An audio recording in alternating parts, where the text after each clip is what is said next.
Hola, tengan todos muy buena noche de viernes 24 de septiembre. Ya casi se nos va septiembre y el año. Con todo esto, otro año de pandemia, otro año en donde tenemos, pienso yo, que es el momento de más alza de casos que hemos visto, y no precisamente porque sea algo nuevo y desconocido, como hubiese sido en un primer momento en abril, marzo, mayo del año pasado, todavía junio, julio quizás.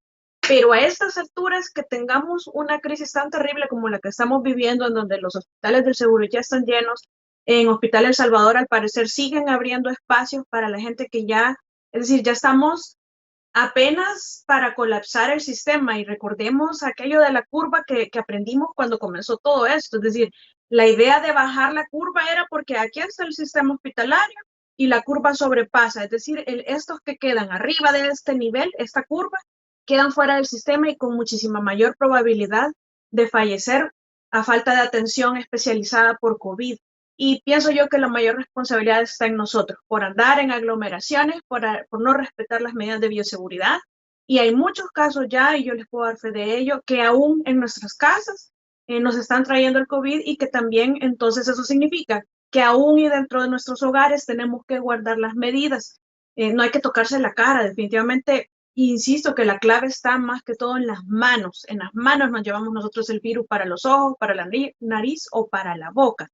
Y estando en la calle, pues obviamente, si usted no tiene posibilidad de lavarse las manos frecuentemente, hay que evitar el contacto cada vez que usted toque algún metal, desinfectarse con alcohol 90 si fuera posible. Si no, pues evitar el contacto de sus manos con su rostro, evitar acercarse a las personas, sobre todo si usted porta mascarilla quirúrgica.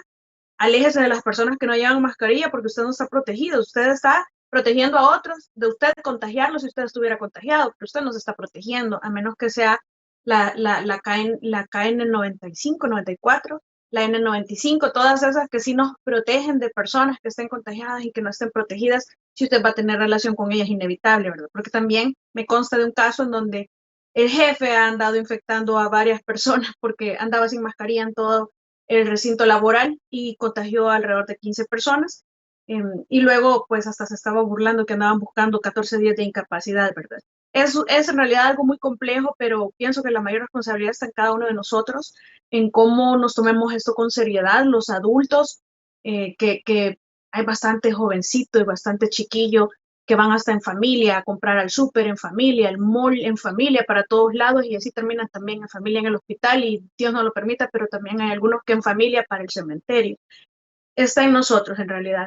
Quiero dar nuestro más sentido pésame de parte de mi familia, de parte mía, al doctor Ulloa, que falleció su madrecita, que en paz descanse. Un saludo muy cordial para el vicepresidente, que en paz descanse su madrecita. También, bueno, quiero hacer una aclaración porque leí los comentarios sobre lo de las remesas, en donde yo establecí con mi fuente fue recibos que ponían fotos en redes sociales sobre el monto de la comisión por la transferencia de remesas. En algunos casos yo mencioné que ascendía a $30, en otros casos ascendía a más, menos, es decir, lo tomé de recibos que vi en redes, pero me corrigieron algunas personas que no era tanta la cantidad, que sí había comisiones, pero que en algunos casos rondaba por 8, por 10. No obstante, ayer vi otro recibo que decía 73 o $78. Me imagino que en casos de urgencia, ustedes sabrán mejor, hermanos salvadoreños en el exterior, que en esos casos pues cuesta más caro, pero mi ánimo no era engañar a nadie, sino que son recibos que yo vi. Pero si las remesas es menos la comisión, pues bueno, en buena hora. Lo que sí me queda claro y que era mi punto a transmitir es que en la transferencia por Bitcoin, en los que así decidan hacerlo y crean en ello, a pesar de todo lo que se ha dicho, porque una cosa es usar el Bitcoin como inversión y otra como moneda de cambio, pues en esos escenarios no hay comisión, o la comisión es menor a través de otras billeteras. Pero bueno, en fin, quiero hacer una fe de rata en ese tema. No, no me consta que sean falsos los recibos y facturas que vi, sobre la base del cual emití mi opinión la última vez, pero debido a los comentarios, pues tampoco me consta que sean legítimos. Yo soy de buena fe y quiero creer que no se publican esas cosas alteradas. Lastimosamente sí pasa. Bueno, tres de los temas de coyuntura. Primero, la competencia que yo considero que no tiene, bueno, perdón, porque, o las disculpas del caso, porque no agradecí por estar siempre pendientes de nosotros en plataforma, por sintonizarnos en el 23 de Claro y Cable Color, 28 de Tigo Digital, en el canal de Informa TVX de YouTube, y por supuesto a los likes en las páginas de plataforma-SV de Facebook y de Twitter de plataforma. Gracias por acompañarnos, he leído sus comentarios como siempre. Son acerca de los temas que hemos hablado, de acuerdo, en desacuerdo, con lo de las marchas, etcétera. Pero ahora vamos a hablar sobre la competencia, la resolución de la Cámara que ordena a la Corte, por medio de medidas cautelares, la no implementación del decreto 144 sobre la jubilación de los jueces, que se trata de eso y no de una purga. No obstante, yo siempre lo he sostenido, es una desafortunada retórica bajo la cual se defendió la promulgación de este decreto, por lo que se entiende que lo que está haciendo es depurando jueces en el sentido que arriba de 60 son corruptos, abajo de 60 no lo son, lo cual todos sabemos que es completamente una afirmación falsa. No todos arriba de 60 son corruptos, no todos abajo de 60 no lo son. Hubiera sido mejor hacer una depuración uno a uno. Entiendo que la razón que no se hace algo así es porque los procedimientos duran muchísimo. Hay cambios que se están haciendo que son necesarios y urgentes, sin embargo, cada funcionario es responsable de sus decisiones.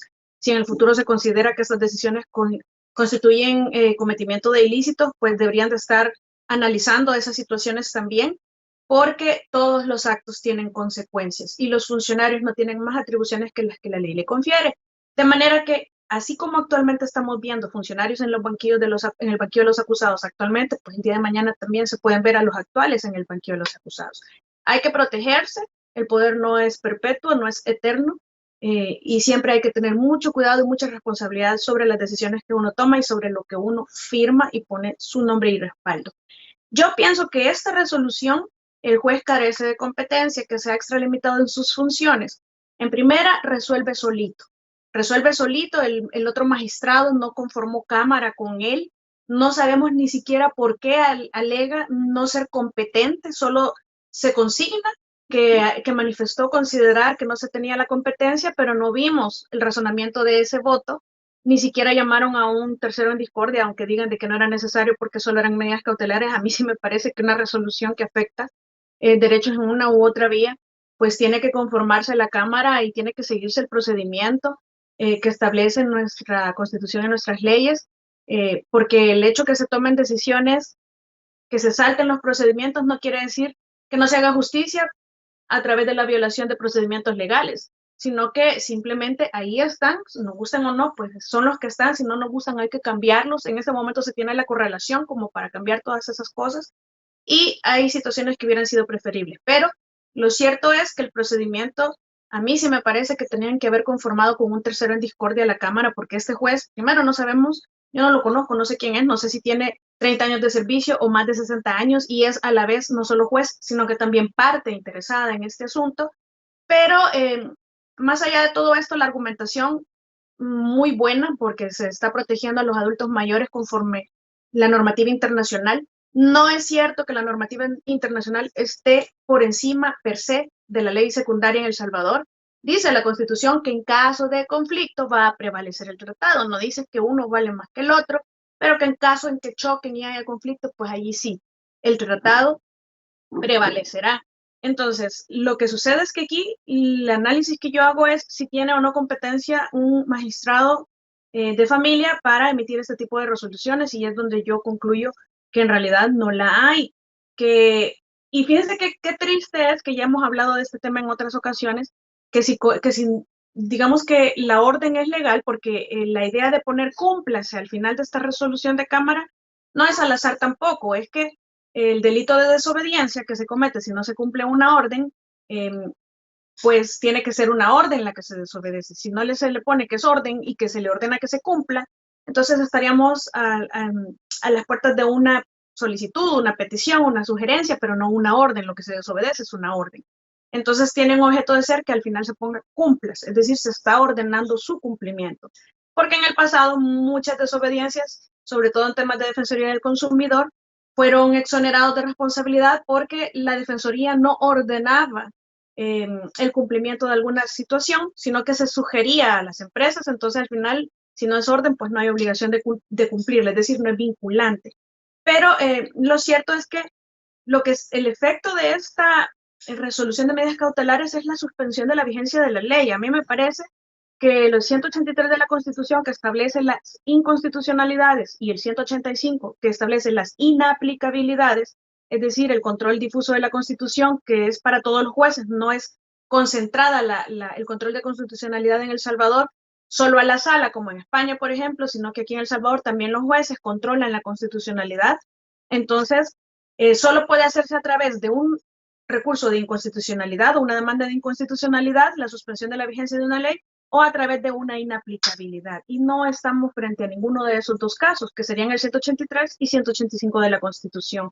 Y las medidas cautelares se pueden otorgar, siempre lo he sostenido así, en las inconstitucionalidades. No es como nos han venido a hacer, a crear procedimiento, a legislar las salas anteriores y a crear un procedimiento que la Ley de Procedimientos Constitucionales ni la Constitución establece para otorgar medidas cautelares y que hagan sus fundamentaciones, argumentaciones, etcétera. Lo cierto es, como la ley tiene más de 50 años, no está acoplada, pero a quien le corresponde legislar es a la Asamblea, no a la Corte, y la Corte, a través de jurisprudencia, ha legislado. Entonces, las medidas cautelares no son procedentes más que en los recursos de inconstitucionalidad cuando hablamos de estos temas, y que en consecuencia, pues, tampoco tiene competencia una Cámara para este asunto, porque solo es a través de esas dos vías. Y además, ya hay alrededor de 80 jueces que ya renunciaron voluntariamente, podemos decirlo así, se apegaron al decreto y que estaban incluso negociando 12, es decir, en lugar de 12 meses que se les iba a dar originalmente, están negociando 24 meses de indemnización. Miren, los fiscales están yendo o los están haciendo que se vayan a través de la misma legislación, del mismo decreto, y no los están indemnizando. Igual, hay un trato desigual, claro, y los fiscales exponen su vida. ¿Quién está velando por ellos? Porque en la Corte están velando solamente por sus jueces. Es decir, aquí cada quien con su interés, ¿verdad? Y los fiscales los están haciendo que se retiren a través de esta ley, pero no se les está indemnizando de igual forma que se está haciendo bajo el mismo decreto hacia los jueces. Hay un trato claramente desigual. Y muchos me dirán, sí, también hay un trato desigual en el sentido de los 60 años. Y pueden tener razón, que haya en alguna medida discriminación. Los derechos que argumenta la Cámara que se están protegiendo son también derechos de todas las personas, pero que por ser un grupo vulnerable, adultos mayores, pues entonces se protege de mayor forma y a través de tratados internacionales. La argumentación me parece muy buena, sí, no me parece que tenga competencia este magistrado para resolver solito y notificarse solo, decía alguien por ahí. Bueno, en realidad no me parece que se ha seguido el procedimiento correspondiente.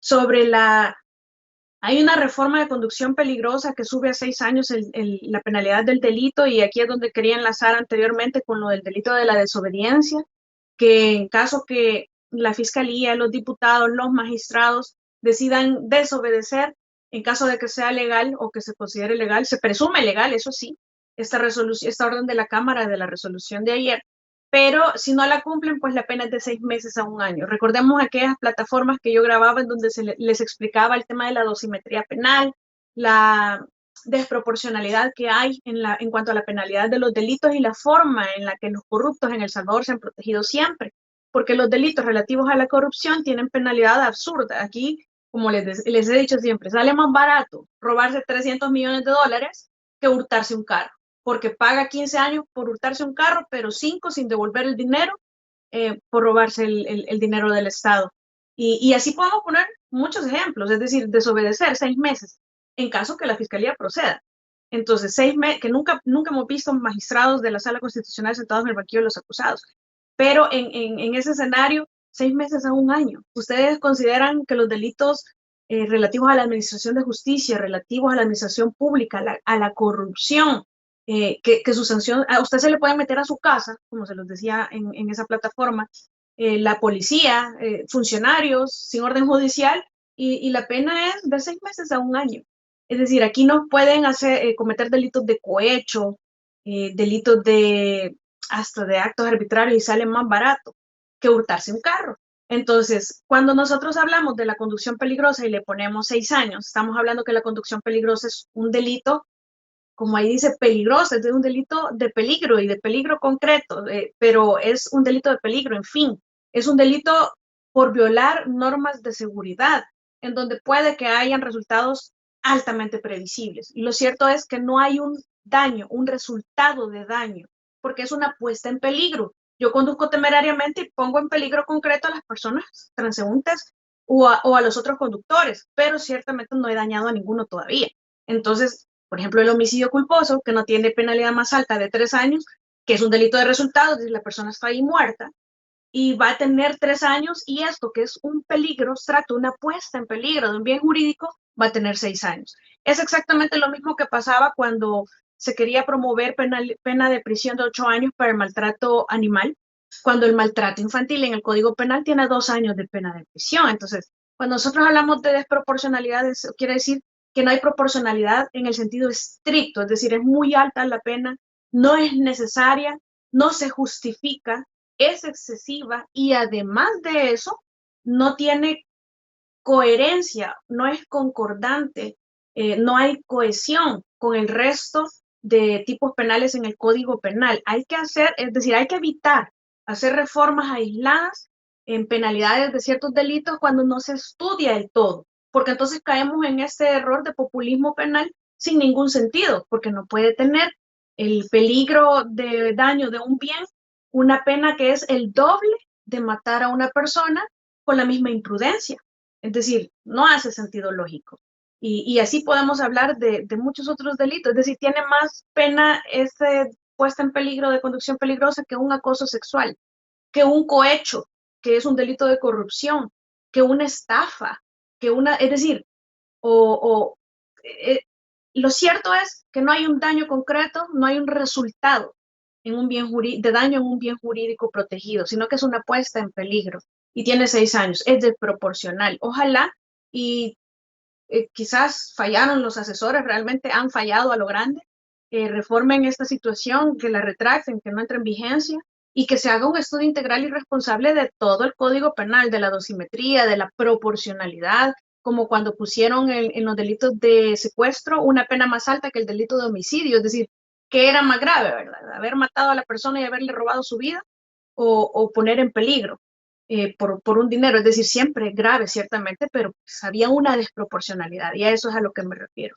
Y por último, hoy va a haber, en el momento que estamos grabando esta plataforma, todavía no se ha llevado a cabo las entrevistas en la Comisión Especial de Sobresueldos, pero escuché en las noticias el día de ayer que don Jorgito Herrera Castellanos, me parece, don Jorge Alberto Herrera, ha sido citado para este día. Don Jorgito era el tesorero de la presidencia, de este tema hemos hablado muchas veces, nada más lo voy a refrescar. Era el tesorero de la presidencia, estos señores eran empleados de la presidencia por muchísimos años, nunca fueron empleados de confianza, eran empleados de la presidencia apartidarios, es decir, no eran miembros de ningún partido político, sino que ellos eran empleados de la presidencia. Quien llegaba al poder, pues se apoyaba en el tecnicismo, en el conocimiento y la experiencia de estas personas en la presidencia. Don Jorgito es un señor bastante adulto, ya es un adulto mayor de avanzada edad. De hecho, cumplió 74 años el día de la audiencia preliminar en donde lo pasaron a juicio. Es de las personas que aceptaron hacer un procedimiento abreviado con la fiscalía, el cual en el último día es decir, el último día posible, el primer día del juicio, el fiscal general o la fiscalía general de ese momento obligó a todos los que habían hecho ese procedimiento a renunciar de la prueba. Obviamente a estas personas ya no les interesaba defender su inocencia, en lo cual la fiscalía era la encargada de probar la culpabilidad, como no lo había probado, pues entonces vinieron y exigieron que para los acuerdos tenían que renunciar de la prueba, porque cuidadito, y no lograban condenar con los peritajes y la prueba de la defensa. Entonces, en una especie de chantaje, obligaron que estas personas renunciaran. El único que no se sometió fue don Pablito Gómez, quien fue condenado a 16 años como castigo por no someterse, en mi opinión.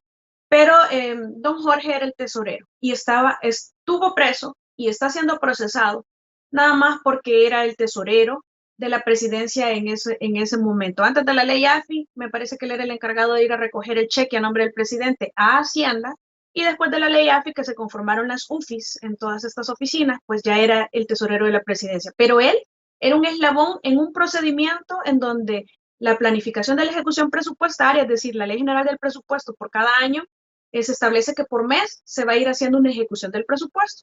Eso estaba en el SAFI, que era el sistema de la administración financiera. Entonces había un mecanismo mediante el cual el presidente o el secretario privado hacía la solicitud discrecional al jefe UFI. El jefe UFI le decía al jefe de presupuesto que iniciara la gestión. El jefe de presupuesto, sin respaldo, pasaba a tesorería, don Jorge Herrera. Entonces él emitía el cheque, lo pasaba a contabilidad para que se descargara y venía el devengado, entonces regresaba el cheque a tesorería y él pues entregaba el cheque a nombre del presidente. Y posteriormente a nombre de gastos operativos de la Presidencia de la República, que esas cuentas son por las cuales están presos estos señores. Pero don Jorge Herrera nunca conoció ningún presidente. Don Jorge Herrera no se levantaba todos los días pensando, hoy voy a pecular para este otro presidente. Don Jorge Herrera es una persona inocente que fue condenado y cumplió pena de prisión, cumplió su pena ya, por una vendetta personal de la fiscalía de ese momento. Está siendo procesado actualmente en el caso Funes y se espera, ojalá que no lo incluyan ninguno de estos tres señores ya en el caso del profesor Sánchez Serén, que definitivamente va a haber un caso, ya lo sabemos, pero esa es la historia de don Jorge Herrera. No lo digo porque yo lo haya defendido, porque fui su defensora en ese momento, ya no lo soy, sino que porque de verdad yo me meto en casos en donde de verdad lo creo y creo en la inocencia de estos señores. Don Jorgito Herrera ni siquiera sabe nada de los sobresueldos, porque él estaba en una silla donde en un sistema automatizado iba generando lo que la ley le encomendaba. Así las cosas, esto es lo que me imagino que va a salir de información este día. Ojalá, ya llevan 40 meses esperando audiencia preliminar inédito, eso no existe, la instrucción solo puede durar un año, pero aquí los jueces han estado esperando a la fiscalía y su peritaje por un año y medio extra, en completa vulneración a los derechos fundamentales de los imputados, pero ya es justo que sepan qué es lo que va a pasar con ellos y que se haga la audiencia preliminar por fin. Esto es lo que les preparé para este fin de semana. Les deseo mucha salud, cuídense de verdad mucho por las medidas y si Dios lo permite nos escuchamos el próximo viernes. Hasta pronto.